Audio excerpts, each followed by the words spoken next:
ತುಮಕೂರು ಜಿಲ್ಲೆ ಗುಬ್ಬಿ ತಾಲೂಕು ಹಾಗಲವಾಡಿ ಗ್ರಾಮದ ಶ್ರೀ ಚನ್ನಕೇಶವ ಸ್ವಾಮಿ ದೇವಾಲಯದ ಆವರಣದಲ್ಲಿ ಇಂದು ನಡೆದ ಶ್ರೀ ಎಚ್.ಎಸ್. ಚನ್ನಬಸಣ್ಣ ಒಡೆಯರ್ ವಿರಚಿತ ತೃತೀಯ ಸಾಹಿತ್ಯ ಕುಸುಮ ವಿಜಯದ ಮಾರ್ಗ ಎಂಬ ಚುಟುಕು ಸಂಕಲನ ಪುಸ್ತಕ ಬಿಡುಗಡೆ ಸಮಾರಂಭವನ್ನು ದಿನಾಂಕ 27/3/2026 ಶುಕ್ರವಾರದಂದು ದೀಪ ಬೆಳಗಿಸುವುದರ ಮೂಲಕ ಕಾರ್ಯಕ್ರಮಕ್ಕೆ ಚಾಲನೆಯನ್ನ ನೀಡಲಾಯಿತು. ವರದಿ ಫೈರೋಜ್ ಪಾಷಾ, ಬುಕ್ಕಪಟ್ಟಣ.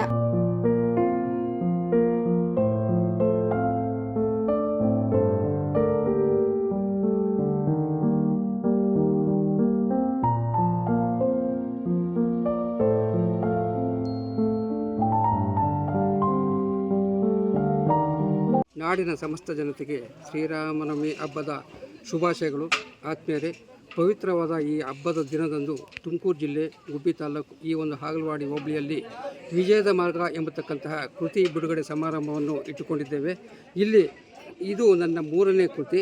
ಮೊದಲನೆಯದು ವಿಚಾರ ವೀಳ್ಯ, ಎರಡನೆಯದು ವಿವೇಕದ ವಿಚಾರಗಳು, 3ನೇದು ಈ ವಿಜಯದ ಮಾರ್ಗ. ಸುಮಾರು 3 ಕೃತಿಗಳಿಂದ 1050 ಚುಟುಕುಗಳು ಇವೆ. ಆ ಚುಟುಕುಗಳ ಅರ್ಥಕ್ಕನುಗುಣವಾಗಿ ನಾನು 3 ಪುಸ್ತಕಗಳಿಗೂ ಒಂದು ಶಿರೋನಾಮೆಯನ್ನು ಕೊಟ್ಟು ಈ ಹೋಬಳಿ ಮಟ್ಟದಲ್ಲಿ ನಮ್ಮ ಹಾಗಲವಾಡಿಯಲ್ಲೇ ನಾನು ಬಿಡುಗಡೆ ಮಾಡಬೇಕು ಎಂಬತಕ್ಕಂಥ ಸದುದ್ದೇಶದಿಂದ ಅನೇಕ ಜನ ಗಣ್ಯ ವ್ಯಕ್ತಿಗಳನ್ನು ನಾನು ಇಲ್ಲಿಗೆ ಆಹ್ವಾನಿಸಿ ಇದನ್ನು ಬಿಡುಗಡೆ ಮಾಡಿದ್ದೇನೆ. ಈ ಕೃತಿಯನ್ನು ಕನ್ನಡ ನಾಡಿನ ಎಲ್ಲ ಜನಗಳು ಓದಿ ಈ ಒಂದು ಕೃತಿಗೆ ಮೈಗೂಡಿಸಿಕೊಂಡು ಆ ಸಾಹಿತಿಯನ್ನು ಆರೈಸಬೇಕು ಎಂಬುದಾಗಿ ನಾನು ಕೇಳ್ಕೊಳ್ತೇನೆ. ಹಾಗಲವಾಡಿ ಗ್ರಾಮದಲ್ಲಿ ವಿಜಯದ ಮಾರ್ಗ ಎಂಬ ಚುಟುಕು ಸಂಕಲನವನ್ನು ಶ್ರೀಯುತ ಹಾಗಲವಾಡಿ ಚನ್ನಬಸವಣ್ಣವರು ವಿರಚಿತ ವಿಜಯದ ಮಾರ್ಗವನ್ನು ಇವತ್ತು ನಾವು ಬಿಡುಗಡೆ ಮಾಡಿದ್ದು. ಗ್ರಾಮೀಣ ಪ್ರದೇಶದಲ್ಲಿ ಕೃಷಿಯ ಜೊತೆಗೆ ಆ ಸಾಹಿತ್ಯವನ್ನು ಸಹ ಹವ್ಯಾಸವನ್ನಾಗಿ ಇಟ್ಕೊಂಡು ಇಂಥ ಒಂದು ಒಳ್ಳೆ ಸಾಹಿತ್ಯ ಸೇವೆಯನ್ನು ಮಾಡ್ತಾ ಇರುವಂತಹ ಶ್ರೀಯುತ ಚನ್ನಬಸವಣ್ಣನವರಿಗೆ ಒಳ್ಳೆಯದಾಗಲಿ, ಮತ್ತಷ್ಟು ಕೃತಿಗಳು ಅವರಿಂದ ಪಬ್ಲಿಷ್ ಆಗಲಿ, ಎಲ್ಲರಿಗೂ ಸಹ ಇವರು ಮಾದರಿಯಾಗಲಿ. ಸೊ ಈ ಒಂದು ನಾನು H.B. ನಿಜಲಿಂಗಪ್ಪ ಅಂತ ನಿವೃತ್ತ ಉಪನ್ಯಾಸಕ. ಈ ದಿನ ಹಾಗಲವಾಡಿ ಗ್ರಾಮದಲ್ಲಿ ಏರ್ಪಡಿಸಿರ್ತಕ್ಕಂಥ ಈ ಒಂದು ಸಮಾರಂಭದಲ್ಲಿ ಹಾಗಲವಾಡಿ ಗ್ರಾಮದ ಒಬ್ಬ ಯುವ ಕವಿ H.S.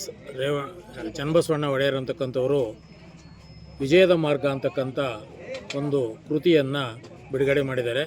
ಅಂತಹ ಕೃತಿಯನ್ನು ಬಿಡುಗಡೆ ಮಾಡ್ತಕ್ಕಂಥ ಸೌಭಾಗ್ಯ ನನಗೆ ದೊರಕಿದೆ. ಈ ಪ್ರಸ್ತುತ ಯುವಕರು ಈ ಒಂದು ಕಾಲದಲ್ಲಿ ಹೆಚ್ಚಿನದಾಗಿ ಮಾಧ್ಯಮಗಳ ಮೊರೆ ಹೋಗಿದ್ದಾರೆ. ಅದು ಎಲೆಕ್ಟ್ರಾನಿಕ್ ಮಾಧ್ಯಮಗಳ ಮೊರೆ ಹೋಗಿದ್ದಾರೆ, TV ಮತ್ತು ಮೊಬೈಲ್ಗಳಿಗೆ ಮತ್ತು ಸಾಮಾಜಿಕ ಜಾಲತಾಣಗಳಿಗೆ. ಈಗ ಇದನ್ನು ಅರ್ಥಕೊಂಡು ಇಂತಹ ಸಾಮಾಜಿಕ ಜಾಲತಾಣಗಳು ಎಷ್ಟರ ಮಟ್ಟಿಗೆ ಇಳಿ ವಯಸ್ಸಿನಲ್ಲಿ ಮಾರಕವಾಗಿದ್ದಾವೆ ಅನ್ನೋದನ್ನು ಅರ್ಥ ಮಾಡಿಕೊಂಡು ಇವತ್ತು ಪ್ರಪಂಚದಲ್ಲಿ 63 ದೇಶಗಳು ಇವತ್ತು 16 ವರ್ಷದೊಳಗಡೆ ಇರ್ತಕ್ಕಂಥ ಮಕ್ಕಳು ಯಾವುದೇ ಕಾರಣಕ್ಕೂ ಸಹ ಮೊಬೈಲನ್ನು ಬಳಸುವಂತಿಲ್ಲ ಅಂತೇಳಿ ಒಂದು ಆದೇಶ ಮಾಡಿರ್ತಕ್ಕಂಥ ಇಂತಹ ಒಂದು ಸಂದರ್ಭದಲ್ಲಿ ಇಂತಹ ಕೃತಿಗಳು ಎಷ್ಟರ ಮಟ್ಟಿಗೆ ತನ್ನ ಪ್ರಾಮುಖ್ಯತೆಯನ್ನು ಪಡ್ಕೊಳ್ತವೆ ಅಂತಂದರೆ ಚನ್ನಬಸವಣ್ಣ ಒಡೆಯರವರಿಗೆ ಮುಂದೆ ಉತ್ತಮವಾದಂಥ ಇನ್ನೂ ಹಲವಾರು ಕೃತಿಗಳನ್ನು ರಚನೆ ಮಾಡಿ ಸಮಾಜಕ್ಕೆ ಬಿಡುಗಡೆ ಮಾಡಲಿ. ಅವರಿಂದ ಕನ್ನಡ ಸಾಹಿತ್ಯ ಲೋಕಕ್ಕೆ ಉತ್ತಮವಾದಂಥ ಒಂದು ಮುಂದಿನ ದಾರಿಗೆ ವ್ಯವಸ್ಥೆ ಆಗಲಿ.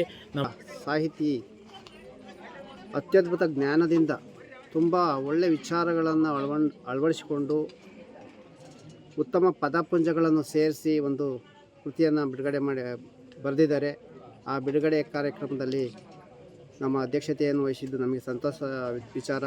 ಇದೇ ರೀತಿ ಅವರು ಇನ್ನೂ ಹೆಚ್ಚು ಬರಹಗಳನ್ನು ಬರೀಲಿ, ಕೃತಿಗಳನ್ನು ಬಿಡುಗಡೆ ಮಾಡಲಿ ಅಂತ ಹೇಳಿ ಈ ಸಂದರ್ಭದಲ್ಲಿ ಹೇಳಲಿಕ್ಕೆ ಇಷ್ಟಪಡ್ತೀನಿ.